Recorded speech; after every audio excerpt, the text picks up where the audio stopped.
தொடர்ந்து திமுகவின் செயல் தலைவர் திரு ஸ்டாலின் தற்போது செய்தியாளர்களை சந்தித்துக் கொண்டிருக்கிறார். முக்கியமாக வருகிற 27ஆம் தேதி தமிழகத்தில் இருக்கக்கூடிய எல்லா மாவட்ட தலைநகரங்களில் நீட் தேர்வு பிரச்சனை குறித்து உடனடியாக தமிழகத்திற்கு அதற்காக விதிவிலக்கு வழங்கிட வேண்டும் என்ற கோரிக்கையை வலியுறுத்தி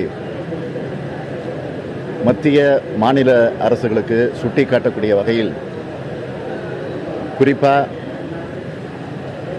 2 தினங்களுக்கு முன்பு நான் சட்டமன்றத்தில் பேசுகிற போது ஜனாதிபதி தேர்தல் நடைபெற்ற நேரத்திலேயே இந்த பிரச்சனைக்கு ஒரு அழுத்தம் கொடுத்து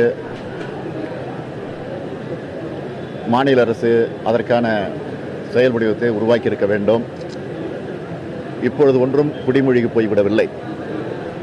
காரணம் விரைவில் துணை ஜனாதிபதியுடைய தேர்தல் வரப்போகிறது. இந்த தேர்தலையாவது பயன்படுத்தி நிபந்தனை போட்டு ஆளுகிற அதிமுக ஆட்சி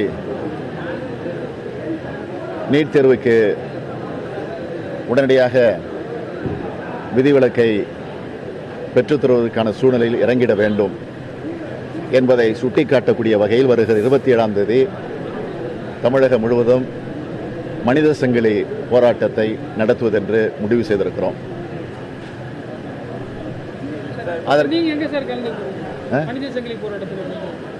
தற்போதைக்கு அந்தந்த மாவட்டத்தில் இருக்கக்கூடிய மாவட்ட செயலாளர் தலைமையில் அந்த மனித சங்கிலி போராட்டம் நடைபெறும்.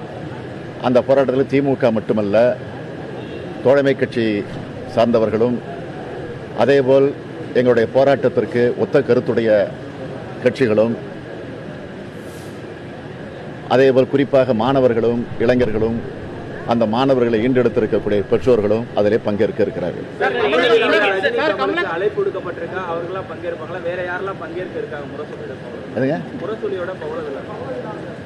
பவள விழாவை பொறுத்த வரைக்கும் 10, 11 ஆகிய தேதிகளில் விழா நடைபெறவிருக்கிறது.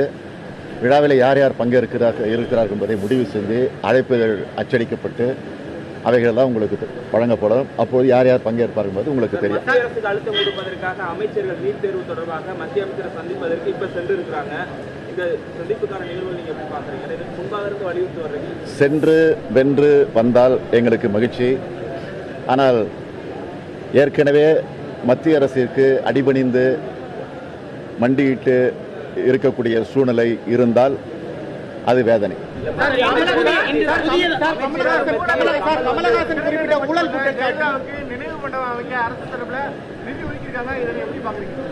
என்னங்க நடிகர் கமலஹாசனோட